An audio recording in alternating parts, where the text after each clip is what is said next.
구독만 해도 돈이 되는 5분 경제입니다. 오늘은 유가 폭등과 반도체 쇼크가 한꺼번에 덮친 미국 증시 이야기입니다. 먼저 결론부터 말씀드리겠습니다. 간밤 뉴욕 증시는 3개의 악재가 동시에 터진 하루였습니다.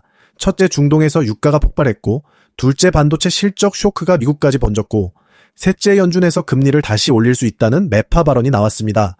이 세 가지가 겹치면서 투자자들은 위험한 자산을 팔고 안전한 곳으로 숨는 이른바 위험 회피 장세가 펼쳐졌습니다. 지수부터 보겠습니다. 다우는 마이너스 0.26%, 나스닥은 마이너스 1.5%, S&P 500은 마이너스 0.78%로 마감했습니다. 그런데 반도체만 모아놓은 필라델피아 반도체 지수는 마이너스 4.78%로 유독 크게 무너졌습니다. 오늘 하락의 진앙지가 어디였는지 이 숫자 하나가 그대로 보여주는 셈입니다. 첫 번째 불씨는 유가였습니다. 트럼프 대통령이 호르무즈 해협을 다시 봉쇄하겠다고 선언했습니다. 호르무즈 해협은 전 세계 원유의 상당량이 지나다니는 아주 좁은 바닷길인데요. 여기를 막고 통과하는 화물에는 20%의 통행료까지 물리겠다고 한 겁니다. 이 소식에 국제 유가가 하루 만에 폭등했습니다. WTI 유가가 9.4%, 브렌트유가 9.6% 뛰었습니다. 봉쇄는 우리 시간으로 15일 새벽에 실제로 시작될 예정이어서 앞으로가 더 문제라는 긴장감이 시장을 짓눌렀습니다. 두 번째 악재는 반도체였습니다. 사실 전날 우리 삼성전자와 SK하이닉스가 실적이 정점을 찍고 내려간다는 이른바 피크아웃 우려로 크게 빠졌는데요. 이 불안이 하루 만에 미국 반도체주로 그대로 옮겨붙었습니다.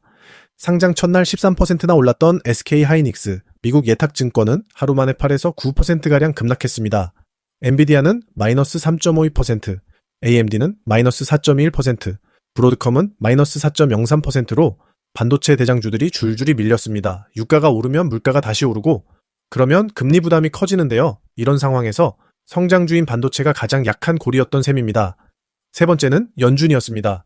월러 연준 이사가 만약 근원 물가가 또 뜨겁게 나온다면 조만간 금리 인상을 검토해야 한다고 말했습니다. 대부분 이제 금리를 내릴 일만 남았다고 보던 상황에서 오히려 올릴 수도 있다는 이야기가 나온 겁니다. 그것도 유가가 폭등해 물가 자극 우려가 커진 바로 그날 나온 발언이라 시장이 받은 충격은 더 컸습니다. 그런데 여기서 흥미로운 대목이 있었습니다.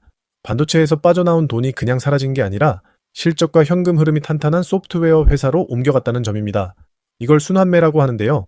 쉽게 말해 돈이 이 방에서 저 방으로 자리를 옮긴 겁니다. 세일즈포스가 4.8%, 인투이트가 5.38% 오르며 지수의 낙폭을 방어했습니다. 경기가 나빠져도 꾸준히 팔리는 제약주와 생필품주에도 돈이 몰렸습니다.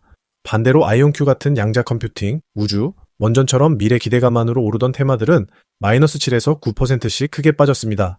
돈이 꿈보다는 실적을 택한 하루였던 겁니다. 다른 자산도 짚어보겠습니다. 유가가 물가를 자극할 거란 걱정에 미국 10년 만기 국채금리가 4.6%대로 올랐습니다. 안전자산으로 여겨지는 금과 은은 오히려 금리 상승 부담에 동반 하락했습니다. 시장의 공포를 보여주는 빅스 지수는 5.87% 뛰었고 비트코인도 위험자산이라는 이유로 3.31% 밀렸습니다.